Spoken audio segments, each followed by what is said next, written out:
there! Welcome back. I'm Lee Sharon, and this is the kitchen at Old Tavern Farm. Today I wanted to do something I've never done before, and that's a product review. As you guys know, my KitchenAid blew up into shrapnel pieces several weeks ago, and we're still waiting on the parts. So in the meantime, I need a mixer. So my husband, while I was away in Raleigh, bought this mixer for me, and it arrived earlier this past week. And I was very doubtful that it was going to be anything like what I got.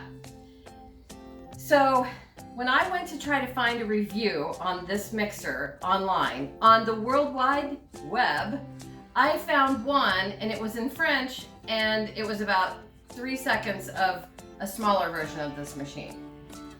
So I thought, well, I'm going to do a review on it because I was actually pretty impressed when I opened the crate and saw what was in it. First of all, it's made by a company called Vevor, and the website is here. It's model B15B, and the 15 refers to the size of bowl, so it's a 15-quart commercial mixer, and it is exactly as I would expect to see in a commercial food service operation. All of the dials and knobs and safety mechanisms are as exactly as they would be in the more gold standard version of a Hobart machine or one of the equivalent. So it's a real off-brand.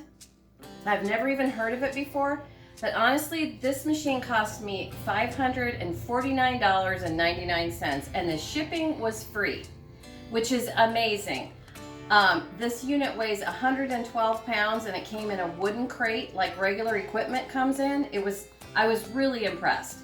So that's tick number one. So gold star to Vevor.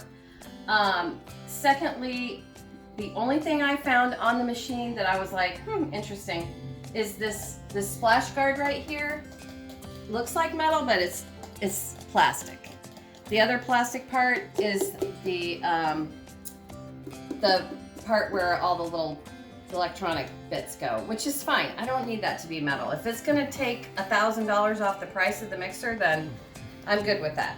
But everything else is metal and super, super, super sturdy. Like I could really, and I'm gonna make a batch of my bread in it and let you listen to the sound of the engine.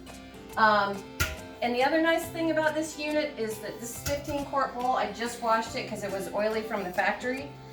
It's a little thinner than like a Hobart size equivalent would be, but this is more than adequate. And it fits in my home sink, which is the other important key component. It doesn't do me any good to have a big mixer if I can't wash the bowl. So that was another tick. This is just a regular Kohler sink I got at Lowe's. So that's another good tick. All right, the other thing is this unit comes with 3 attachments. Now, I've been in the food service business for more than 20 years, and these are exactly, this is a dough hook, which we'll use today. This is a paddle, basically a paddle attachment for I use the paddle a lot, and the balloon whisk for like whipping things like creams and different sauces and that type of thing. These are expensive when you buy them by themselves. These 3 together, probably if you bought them separately, they could almost be equivalent of the machine. So these are absolutely what I expect. They're stainless steel, they're heavy. I'm just really impressed. And they all hook into the machine the same exact way that your gold standard Hobart, the way they work their attachments as well. Okay, so we're gonna make a batch of my sandwich bread today, and I will put in the link. I think it's this. I can't remember the link. I will put the recipe to the video that has the recipe in it. So I have all my ingredients already laid out, but really my thing is I wanted to let you hear the sound of the engine, which I think is just fine, and I want to see how it sounds under a load of about 3 pounds of flour, 3 pounds of dough. Okay, So I'm just gonna put the bowl in. It's got all the same hookups, the little knob. Okay, we did, and my son is helping me today. He's home today, so he's helping me shoot this video. It's a little easier sometimes with two people. The other thing I wanted to say too that I liked about this company is that they provided an actual metal little wrench or something that we needed to, or my husband needed, let's be honest, that my husband needed to, even though he's got 10,000 of these in his big Snap-on toolbox, it's still nice, you know, when you don't have somebody with you that can put this type of stuff together. And the only thing he had to, I can't remember what he used this for, but honestly, it came basically in one piece. The attachments were in another box. This wheel, this raising and lowering wheel, was inside the bowl. I think that's what he had to do. He had to put that on. And they send you a little wrench. So cute. All right, let's get to making some bread. So the bowl operates the same way as any other mixer that you would see as a baker in the industry. Even my KitchenAid, my home KitchenAid, has the same setup. You just hook the side pieces onto here and align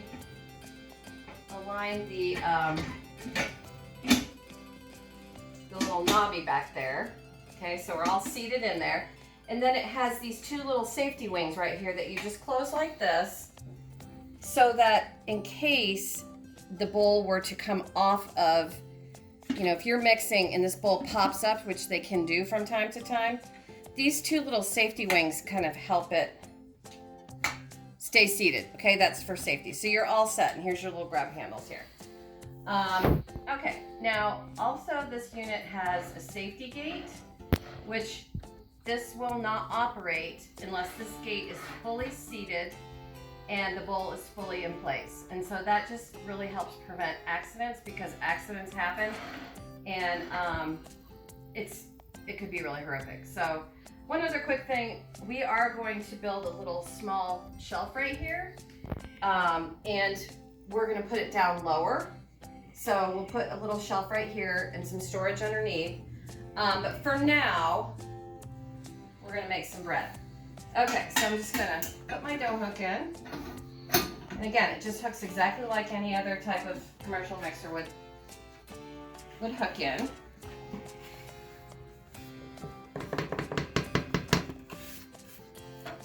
Okay. Those are all my dry ingredients, and I'm gonna add my butter, which I've already cut into cubes. And then I'm just gonna turn the crank, and the crank just raises the bowl. Okay. And then you seat the gate so it's clicked in. And I'm gonna put it on speed 1. Most commercial mixers only have 3 speeds. So it's your lowest speed is here, where the dough hook is pictured. In my experience, you usually have a 1, a 2, and a 3. Low, medium, and high. But this company puts pictures, which is fine. It doesn't really matter. Okay, so I'm going to start on low. I always start on low. I'm going to turn the safety dial and let it pop out. So when I go to stop it, all I have to do is hit this red button. Okay, so that's what the engine sounds like, which I am totally fine with. I think that is just, you know, I would say, in my experience, it's maybe a little bit high for a low setting, but it's fine. So, okay, and then I'm going to get my wet ingredients over here. Now, when I go to stop the machine, all I have to do is hit that stop button, and we're done. Okay, now I'm going to pour in my liquids. Okay, and it's the dough hook, the way it's designed is catching the sides of the dry ingredients in the bread just beautifully. And I will say, honestly, and I love KitchenAid, and I love Hobart, and I love all of the mixers I've ever used, but I like how the way this dough hook is designed, sometimes the other ones will just spin in the middle and you'll get a big pile of goopy mess and you have to get down there and scrape the sides. This, you don't have to scrape the sides. It's catching the sides just fine. Okay, so I'm gonna stop it and add a little more, or I'm gonna add all of the rest of my liquid. All right. Now that is really doing well. I am super, super pleased with that. I have absolutely no problem with that at all. Now I'm gonna add my salt. I just typically do not like to add my salt when I've got yeast in there, because two things kill yeast, it's salt and heat. And so I typically add my salt at the very end. And that helps tighten up the gluten too. See, it's under a load now and it's not even burping.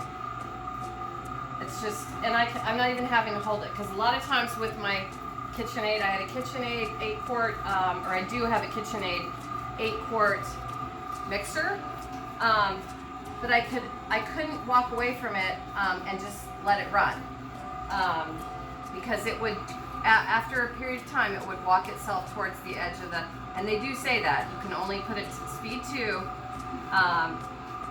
when you're mixing bread, or it could walk itself off the counter. But I don't have that worry with this because it's not going anywhere. Well, okay, that went somewhere, but it's not going anywhere with a load of bread. I think the only thing I'm gonna have to get used to is letting this safety stop out before I push the start button, because when I was working in the industry, I was working with really old equipment that after 10 or 15 years, people bypass the safeties and shh, it's a secret. And all you have to do is just hit the start. So, but that's fine. I don't have a problem. It's just a matter of getting used to that. Okay. Okay, so now all I have to do is let this run. And so it's kneading. It's going to knead for probably between 15 and 17 minutes, because it's my yeast sandwich bread, and it takes regular kneading, not like my sourdough. So, all right, so that is my review of the Vevor 15-quart commercial mixer. I'm really impressed, so you can go to vevor.com and look for yourself, and it's not a scam, it's a real thing. I wish I had the experience of 10 years worth to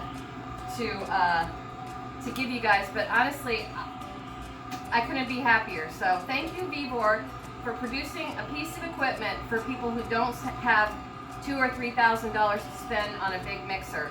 I give it, out of 10 stars, I give it 9.5. It's a little bit tall. If I had to change anything, I wish they could make it a little wider so I could fit it on the counter over here.